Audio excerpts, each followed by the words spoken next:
नियुक्ति की इस प्रक्रिया को पारदर्शी और निष्पक्ष तरीके से संपन्न होने के अवसर पर उत्तर प्रदेश लोक सेवा आयोग की टीम को हृदय से धन्यवाद देते हुए आप सभी नवनियुक्त 1395 प्रवक्ता और सहायक अध्यापकों को हृदय से बधाई देता हूं। मेरे लिए यह एक प्रसन्नता का क्षण भी है कि प्रदेश का हमारा ऊर्जावान और प्रतिभाशाली युवा अपने प्रदेश के अंदर अपनी योग्यता के अनुसार अपनी सेवाएं एक निष्पक्ष चयन प्रक्रिया के माध्यम से चयनित होकर के देने के लिए तत्पर दिखाई दे रहा है। विगत 5.5 वर्ष के दौरान हमारी सरकार ने प्रदेश के अंदर उन सभी जो बाधाएं थी, जो बैरियर्स थे, उन्हें हटा करके प्रक्रिया को उतनी ही निष्पक्ष और पारदर्शी बनाने का प्रयास किया है, जिसमें हर एक युवा के लिए, हर प्रतिभाशाली युवा के लिए अपने अनुरूप नौकरी और रोजगार ढूंढने में सफलता प्राप्त हो सके, और उसी चयन की प्रक्रिया का हिस्सा है, जिसमें चाहे वह उत्तर प्रदेश लोक सेवा आयोग की निष्पक्ष और पारदर्शी कार्य पद्धति हो, उत्तर प्रदेश अधीनस्थ सेवा चयन आयोग के द्वारा बरती गई विगत 5.5 पौने 6 वर्ष के अंदर निष्पक्ष और पारदर्शी भर्ती की प्रक्रिया हो, उच्चतर शिक्षा चयन आयोग या माध्यमिक शिक्षा चयन आयोग का हो, या किसी भी अन्य भर्ती बोर्ड के द्वारा की गई भर्ती की कार्रवाई, आज कोई उत्तर प्रदेश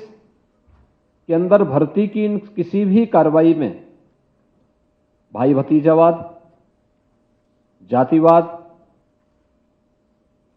या भ्रष्टाचार की शिकायत नहीं कर सकता, और किसी भी सरकार का यह दायित्व बनता है कि वह ईमानदारी से इस प्रक्रिया को आगे बढ़ा करके चयन की प्रक्रिया में सुयोग्यतम पात्र अभ्यर्थियों को मौका मिल सके, उन्हें अपनी प्रतिभा और अपनी ऊर्जा का लाभ अपने राज्य के अंदर देने के लिए उस प्रकार का मंच दे सके। यह राज्य सरकार ने विगत 5.5 पौने 6 वर्ष के अंदर इस प्रक्रिया को आगे बढ़ाया है, और इसीलिए भर्ती की हर प्रक्रिया को हम लोगों ने प्रदेश के अंदर एक मिशन रोजगार के तहत अपने कार्यक्रम को आगे बढ़ाने का कार्य किया, और आज उसका परिणाम है कि जिस प्रदेश में वर्षों वर्षों तक नियुक्ति नहीं हो पाती थी, उस प्रदेश में हम लोगों ने विगत 5-5.5 वर्ष के अंदर 5 लाख से अधिक नौजवानों को प्रदेश में सरकारी नौकरी देने में सफलता प्राप्त की है। प्रदेश के अंदर बेहतरीन कानून व्यवस्था की स्थिति के माध्यम से सुरक्षा का दंगा मुक्त प्रदेश बनाने का जो एक वातावरण दिया, उसका परिणाम है कि व्यापक पैमाने पे यहां पे निवेश हुआ। 1,61,00,000 से अधिक नौजवानों को हमें निजी क्षेत्र में नौकरी और रोजगार देने में सफलता प्राप्त हुई। बहुत सारे नौजवान हमारे ऐसे थे जो स्वयं का स्टार्टअप स्थापित करना चाहते थे, लेकिन बैंकों से उनको जोड़ने की प्रक्रिया में कहीं ना कहीं कोई बाधा थी, या बहुत सारे ऐसी बातें थी जो बैरियर का काम करती थी। उन सभी बाधाओं को दूर करते हुए 60 लाख से अधिक नौजवानों को, उद्यमियों को हम लोगों ने प्रदेश के अंदर स्वतः रोजगार के साथ जोड़ने में भी सफलता प्राप्त की। आज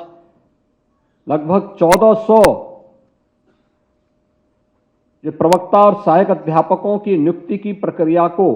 आज नियुक्ति पत्र वितरण के माध्यम से और उनके पदस्थापन कार्यक्रम के माध्यम से आज इस कार्यक्रम को आगे बढ़ाया जा रहा है। यह इसी मिशन रोजगार का हिस्सा है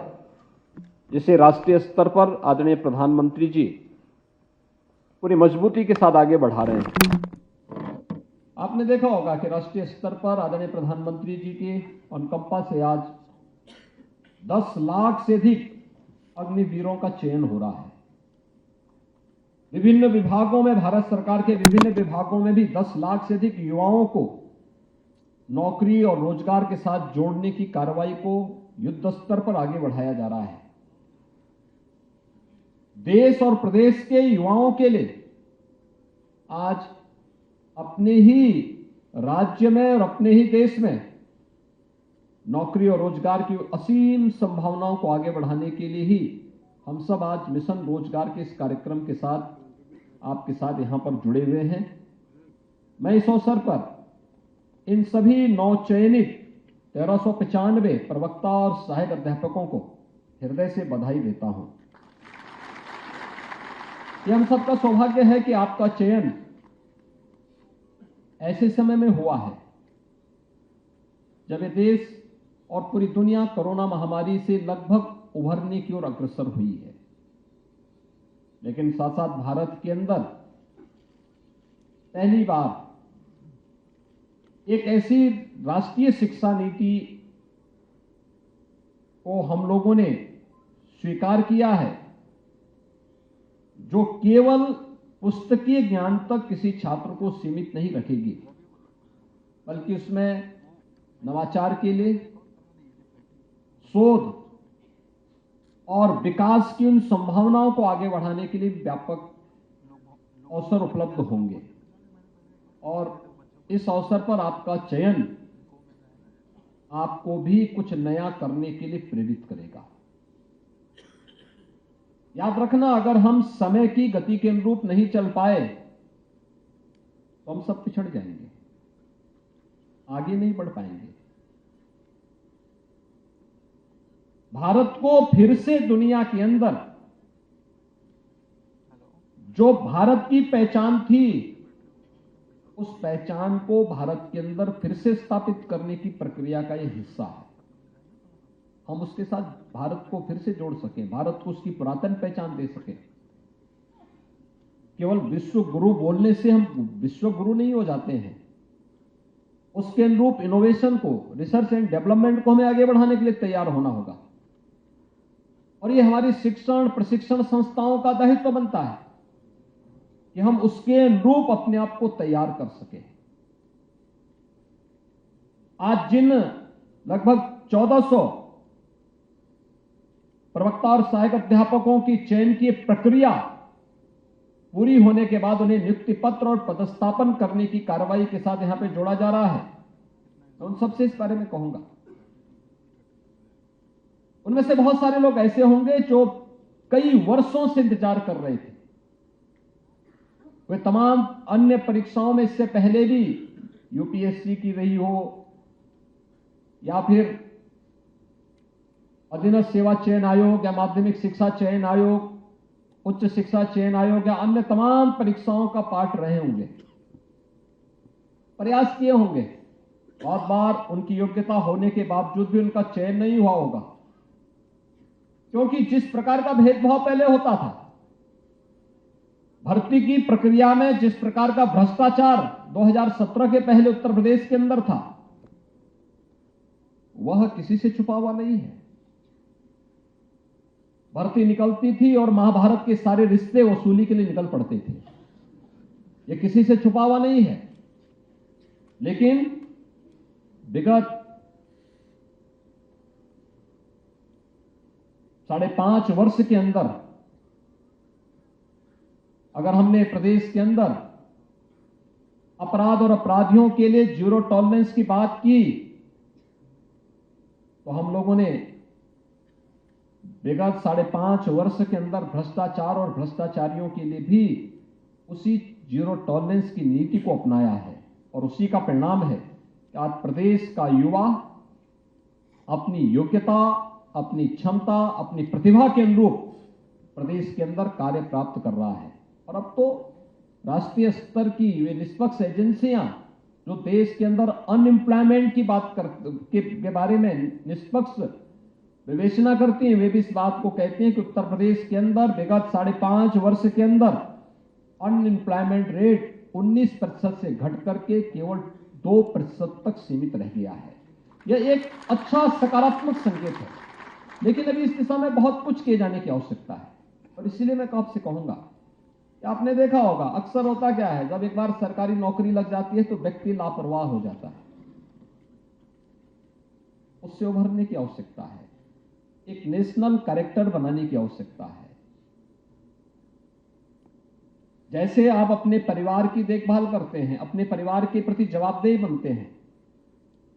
वैसे ही अपने स्कूल के प्रति, अपने कॉलेज के प्रति भी आपको जवाबदेह बनना होगा। अपनी क्लास के प्रति जवाबदेह बनना होगा, स्वयं के प्रति जवाबदेह बनना पड़ेगा, उन बच्चों के प्रति जवाबदेह बनना पड़ेगा जो अभिभावक बड़ी आशा भरी निगाहों से, विश्वास से अपने पालियों को आपके पास पढ़ने के लिए स्कूल में या कॉलेजेस में भेजते हैं। लेकिन जब क्लास नहीं वहां पे हो पाती है, या शिक्षक बिना बताए गायब है,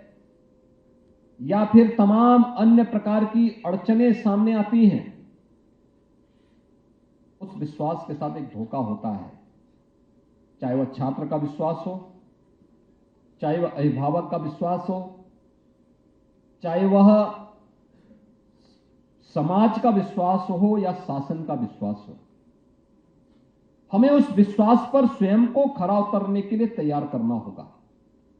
और अगर हम उसके लिए अपने आप को तैयार कर सकेंगे तो सबसे पहली जिम्मेदारी हमारी ये बनती है। मुझे बहुत बार आश्चर्य होता है कि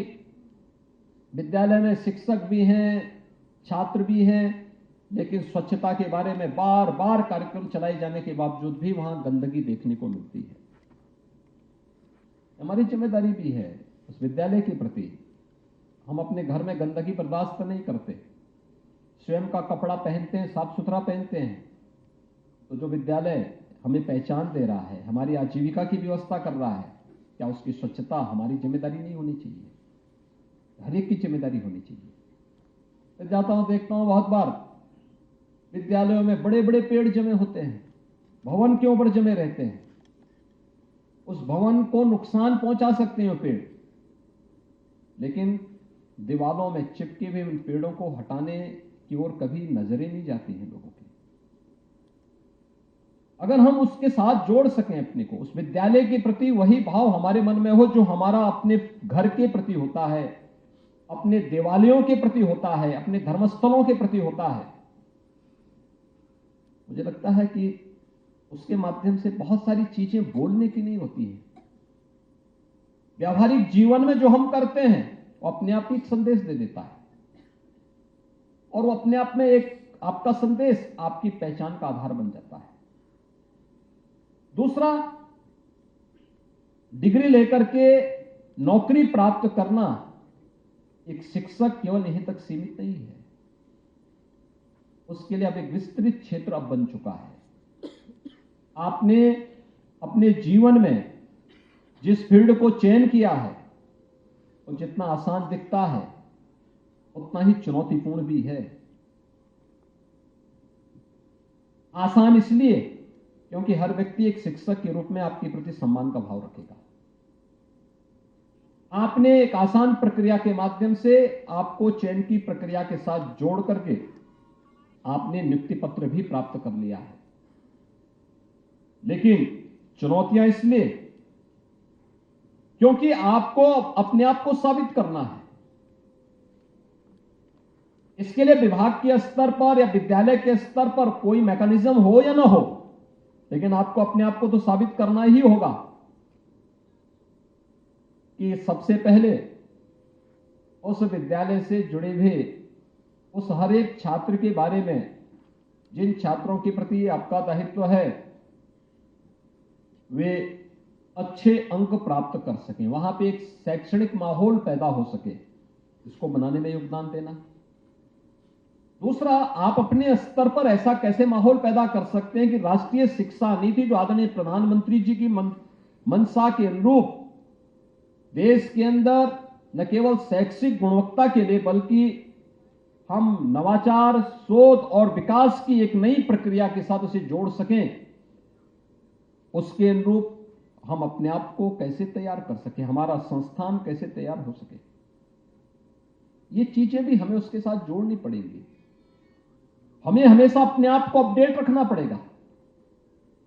देश और दुनिया के अंदर क्या कुछ हो रहा है, समाज के अंदर क्या कुछ हो रहा है,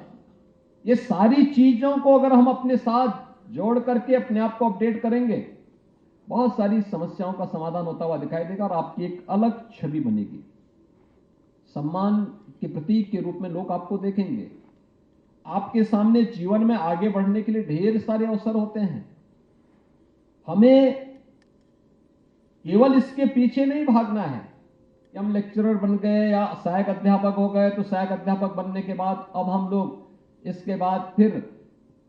लोगों के पीछे जाकर के फिर प्रयास करें कि अब हम लोग मुख्यमंत्री पुरस्कार के लिए आगे अपने लिए एक लाइन लगाना शुरू कर दें, या फिर हम लोग कोई अन्य पुरस्कार प्राप्त करने के लाइन लगा लें। आपकी कार्य पद्धति आपको सम्मानित भी करती है, आपको पुरस्कृत भी करती है।